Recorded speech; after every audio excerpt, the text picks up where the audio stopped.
She can tell her story as an impacted person, and her name is Denise Brown.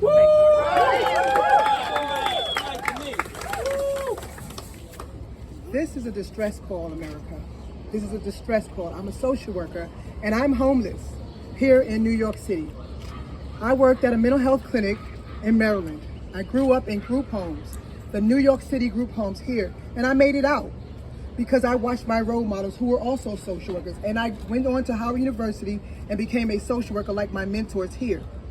And unlike New York and my experiences here in New York, when I went to Maryland, I became a whistleblower because I witnessed an abusive situation in my employment situation. And that defaulted me to, as a result of being a whistleblower retaliation by the Board of Social Work. The place that I went to for restitution, the place that I look up to simply because a supervisor that I once worked for didn't have her license to supervise me. And during that process of the investigation, they looked at that rather than the whistleblowing about the children that were being abused, about the fraudulent behavior of, billing Medicaid fraudulently. So I landed back in New York City shelter here in Queens, New York, College Point. And I looked to the left of me, it was a congregate shelter.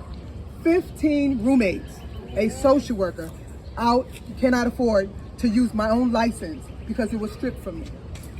Now, as I looked at my situation, I couldn't help but continue to advocate, even in my own distress.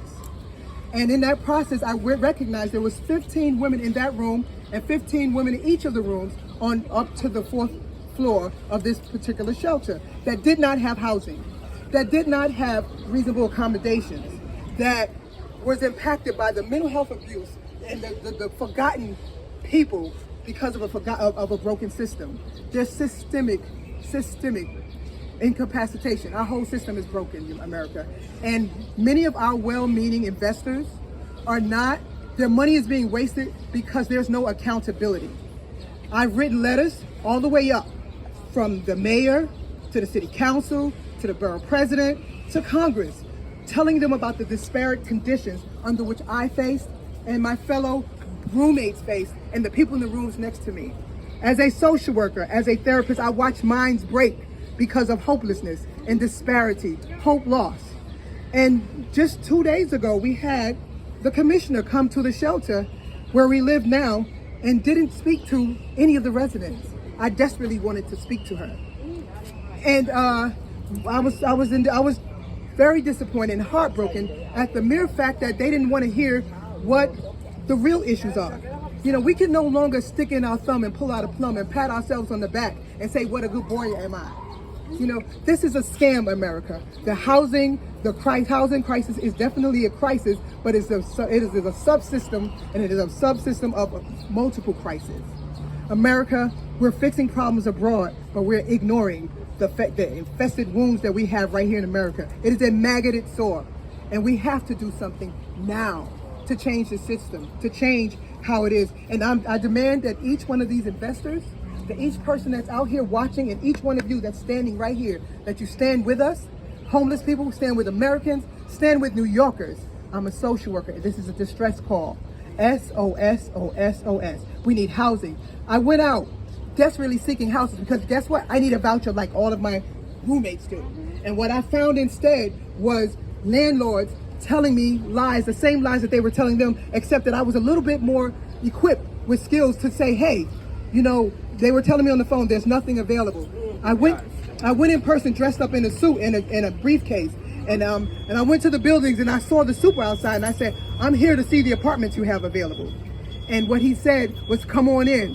After they got off the phone with telling me a few seconds ago that there was nothing available. That ain't right. That ain't right. That ain't right. I saw 3 apartments on that day and I videotaped the entire tour here in Queens, New York, because I knew what was at stake. I have roommates, people left and right, and multiple shelters that can't get housing, don't have the skills to try to defend themselves when going to these landlords who don't want us there and will devise multiple schemes to keep us out. That ain't right. I'm asking Americans and New Yorkers to say enough is enough. Say to our leaders, enough is enough. Stop scamming the American people. Give us, help us to be able to afford in our own salaries housing now.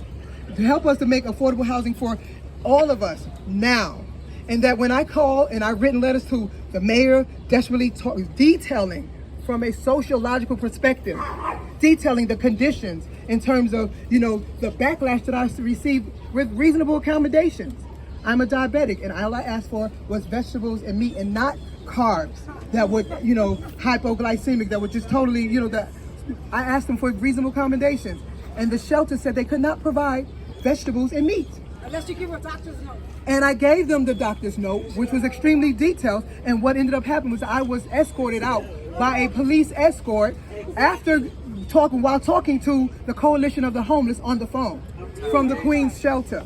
Retaliation, pushing me off, and I was told, I ain't gonna lie, by the DHS director who said, "You just got here, just go ahead and get your voucher and move on. Don't try to fight for everybody's rights while you're in there. You just got here." In other words, don't make good trouble. But I was taught by Howard University to make good trouble. I was taught by the New York City social workers who raised me up in the New York City and Manhattan group homes, make good trouble.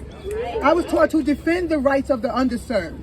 I was taught to take a stand for people who cannot take a stand. And I watched my roommates' minds break right beside me, saying, "Miss Brown, something is wrong with my head. I can't get housing. Something is wrong with my head," and lose it completely. And that infuriated me, because not only was I an advocate who saw the system from the inside out, who grew up in the system, who worked in the system in my daily life and committed myself to this system, but now I'm in a broken system, the system that tries to break me. Woo! Thank you. Can we stay right up here? Can we have that? Let's bring this up because